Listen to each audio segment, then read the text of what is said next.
கிறிஸ்துவில் பிரியமானவர்களே, ஆண்டவராகிய இயேசு கிறிஸ்துவின் நாமத்திலே உங்கள் யாவரையும் வாழ்த்தி ஆசீர்வதிக்கிறேன். இந்த நாளுக்கென்று தேவன் நமக்கு அருளி இருக்கும் ஜீவ வார்த்தை ஆபகுக் தீர்க்க தரிசன புஸ்தகம் 3ஆம் அதிகாரம் 19வது வசனத்தின் ஒரு பகுதியாய் இருக்கிறது. அவர் என் கால்களை மான் கால்களை போலாக்கி உயரமான ஸ்தலங்களில் என்னை நடக்க பண்ணுவார்.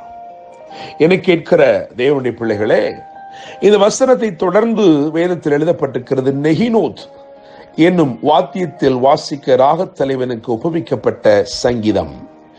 நெகினோத் என்று சொன்னால் கவுண்ட்லெஸ் என்று அர்த்தம், எண்ணிறைந்த அல்லது எண்ணிக்கையில் அடங்காத என்று அர்த்தம். An instrument with many strings என்று ஒரு பதம் சொல்லுகிறது. என கேட்கிற தேவனுடைய பிள்ளைகளே, எண்ணி முடியாத நன்மைகளை நிச்சயமாய் கர்த்தர் இன்று உங்கள் வாழ்க்கையில் செய்ய போகிறார். வேதத்திலே இந்த வார்த்தை 3 இடங்களிலே சொல்லப்பட்டிருக்கிறது. 2 சாமுவேல் 22ஆம் அதிகாரம் 34ஆம் வசனத்திலும், சங்கீதம் 18ஆம் அதிகாரம் 33ஆம் வசனத்திலும், மற்றுமாக நாம் வாசித்த இந்த ஆபகுக் 3ஆம் அதிகாரம் 19ஆம் வசனத்திலும் இந்த ஒரே வார்த்தை சற்று வித்தியாசமாய் சொல்லப்பட்டிருக்கிறது. அங்கே அதாவது 2 சாமுவேல் 22:34 சங்கீதம் 18:33 அவர் உயரமான ஸ்தலங்களில் என்னை நிற்க பண்ணுகிறார் என்று எழுதியிருக்கிறது. என் கால்களை மான் கால்களை போலாக்கி உயரமான ஸ்தலங்களில் என்னை நிறுத்துகிறார் அல்லது நிற்க பண்ணுகிறார் என்று எழுதியிருக்கிறது. ஆனால் இங்கே உயரமான ஸ்தலங்களில் என்னை நடக்க பண்ணுவார் என்று எழுதியிருக்கிறது. என கேட்கிற தேவனுடைய பிள்ளைகளே, ஆபகுக் புஸ்தகம் 3ஆம் அதிகாரம் 1ஆம் வசனத்தை கவனிக்கும் பொழுது, சிகாயோனில் பாடின விண்ணப்பம். ஒரு தீர்க்கதரிசி ஒரு ராகத்திலே ஒரு விண்ணப்பத்தை ஆரம்பிக்கிறான். ஆனால் முடிவோ அதற்கு அவனுக்கு விடை கிடைக்கிறது. அந்த விண்ணப்பத்திற்கு விடை கிடைக்கிறது. என கேட்கிற தேவனுடைய பிள்ளைகளே, உங்கள் ஜெபம் எதுவாயிருந்தாலும் இந்த நாளிலே நீங்கள் ஜெபித்து முடிப்பதற்கு முன்னே தேவன் அதற்கு பதிலை கட்டளையிடுகிறார். இதிலே விசேஷமாக ஒரு காரியத்தை நீங்கள் கவனிக்க வேண்டும். 3ஆம் அதிகாரம் அதிலே 17வது வசனத்தை கவனிக்கும் பொழுது, அந்த 17ஆம் வசனம், அத்திமரம் துளிர் விடாமல் போனாலும், திராட்சை செடிகளில் பலம் உண்டாகாமல் போனாலும், ஒலிவ மரத்தின் பலன் அற்று போனாலும், வயல்களில் தானியத்தை விளைவியாமற் போனாலும், கிடையில் ஆட்டு மந்தைகள் முதலற்று போனாலும், தொழுவத்திலே மாடு இல்லாமல் போனாலும் என்று வரிசைப்படுத்தி, அதற்கு பிறகு நான் கர்த்தருக்குள் மகிழ்ச்சியாயிருப்பேன், என் ரட்சிப்பின் தேவனுக்குள் களி கூறுவேன் என்று எழுதியிருக்கிறது. என கேட்கிற தேவனுடைய பிள்ளைகளே, ஒரு நஷ்டத்தின் பட்டியல் சொல்லப்பட்டிருக்கிறது, ஒரு நஷ்டத்தின் கணக்கு சொல்லப்பட்டிருக்கிறது. அதை தொடர்ந்து ஒரு நன்மையின் ஆசீர்வாதம்.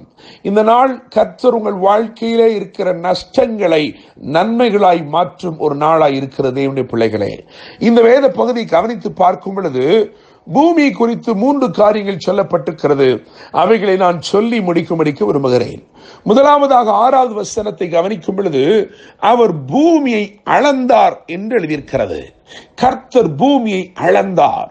பூமியை அளக்கிறார் என்று சொன்னால், நிச்சயமாக நான் சொல்கிறேன், உங்களுக்கு பாதைகளை உண்டாக்கும்படிக்கு அவர் விரும்புகிறார்.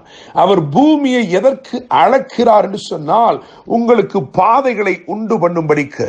இங்கே வேதம் சொல்லுகிறது, நீங்கள் வாசித்து பார்க்கும் பொழுது 6ஆம் வசனத்தின் ஒரு பகுதியிலே, அவர் நின்று பூமியை அளந்தார். அதை தொடர்ந்துள்ள வசனங்களை கவனிக்கும் பொழுது, பூர்வ பர்வதங்கள் சிதறடிக்கப்பட்டது என்று எழுதியிருக்கிறது, மலைகள் தாழ்ந்தது என்று எழுதியிருக்கிறது.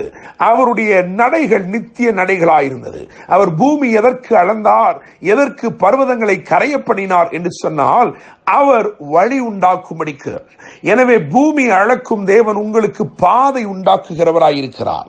இரண்டாவதாக 9வது வசனத்தை கவனிக்கும் பொழுது, பூமியை பிளந்தார் என்று எழுதியிருக்கிறது. பூமியை அளக்கிற தேவன் பூமியை பிளக்கிறவருமாயிருக்கிறார். தேவனுடைய பிள்ளைகளே, எதற்காக என்று கவனித்து பார்த்தால் 9ஆம் வசனத்திலே, நீர் பூமியை பிளந்து ஆறுகளை உண்டாக்கினீர், ஆசீர்வாதங்கள் உங்களிடத்திலே ஓடி வரும்படி செய்கிறார். என கேட்கிற தேவனுடைய பிள்ளைகளே, பாதையே இல்லை என்று சொல்லுகிற இடத்திலே உங்களுக்கு இன்றைக்கு அவர் பாதை உண்டாக்குகிறார், வழி உண்டாக்குகிறார்.